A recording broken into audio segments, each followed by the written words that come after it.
Welcome to our channel. Today we how to save on file sharing with OneDrive, beginner guide step by step clearly.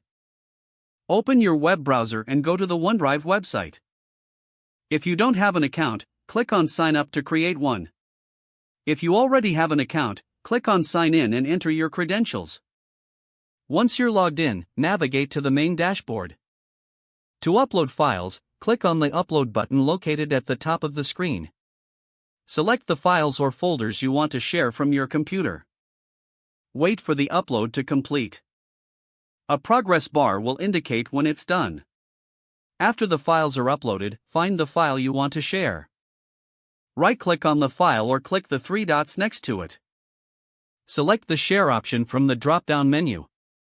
In the sharing dialog, you can choose who can view or edit the file. To share with specific people, enter their email addresses in the provided field. You can also set permissions by clicking on the drop-down menu next to anyone with the link can edit. Choose between can edit or can view based on how you want them to access the file.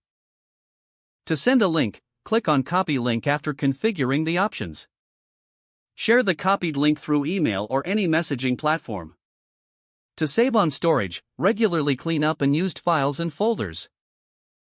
Consider using the OneDrive mobile app for on-the-go access. Organize your files into folders to keep everything tidy and easy to find.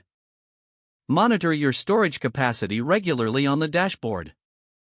By following these steps, you can maximize your OneDrive experience and save on file sharing costs.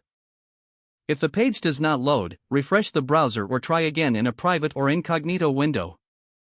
Make sure you are using the correct email address, then retype it carefully to avoid small typos.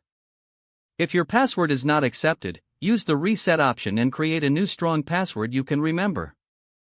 Check your spam folder for verification or security emails, then complete any requested confirmation steps. Enable two-factor authentication if available to improve account security and reduce unauthorized access risk. After signing in, review your profile details so your contact information and settings are accurate and current. If you see an error message, note it down and try again after restarting your device and internet connection. Don't forget to like this video and subscribe to our channel for more step-by-step tech guides.